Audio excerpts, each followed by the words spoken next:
यानंतर आता बीडमधूनच आणखी एक हृदय पिळवटून टाकणारी घटना। बीडमध्ये आश्रमशाळेतील शिक्षकानं फेसबुक पोस्ट करून आत्महत्या केली आहे। 18 वर्षांपासून वेतन न मिळाल्यामुळे शिक्षक धनंजय नागरगोजेंनी आत्महत्या केली आहे। वेतन मागितल्यानंतर गळफास घे असं उत्तर दिल्याचा उल्लेख नागरगोजेंनी आपल्या फेसबुक पोस्टमध्ये केलाय।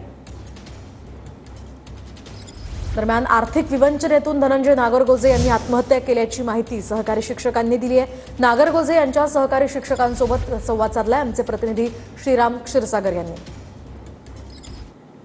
मला सांगा, तुमचे कालपर्यंतचे सहकारी ते आज नाही आहेत आणि त्यांनी काल सुसाईड केलं, काय नेमकं कारण होतं? काय त्यांची मानसिकता होती?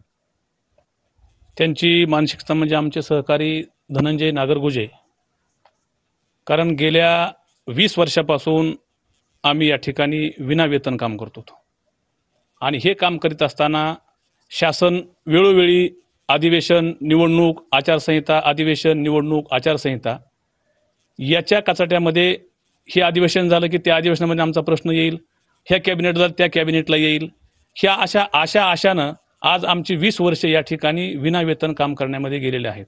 कुठंच काही या शाळेला अनुदान येत नाही। अशा प्रकारची ज्यावेळेस परिस्थिती निर्माण झाली त्यावेळेस आमचे सहकारी धनंजय नागरगोजे हे एक असहाय्य झाले आणि या उदासीनतेमधून त्यांनी हे दुर्दैवी अशा प्रकारचं टोकाचं पाऊल उचललं। हे फार मोठं दुःख आम्हाला सर्वांना झालेलं आहे आणि आम्ही गेले 18-20 वर्षापासून या ठिकाणी कार्यरत आहात, परंतु शासनाच्या उदासीन धोरणामुळे आम्हाला आजपर्यंत विनावेतन काम करावं लागलेलं आहे। त्याच्यामुळे कर्मचाऱ्यांची भावना, मानसिकता या ठिकाणी थोडी ही राहिलेली आहे। या कर्मचाऱ्यांची व्यथा बघून त्यांचा या ठिकाणी संयम संपत चाललेला आहे आता, तेव्हा त्यांनी तात्काळ या ठिकाणी 100% वेतन श्रेणीनुसार निर्णय घेऊन कर्मचाऱ्यांना न्याय द्यावा अशी आमची मागणी आहे कर्मचाऱ्यांची। श्रीराम क्षीरसागर, TV9 मराठी, बीड, मसाजो।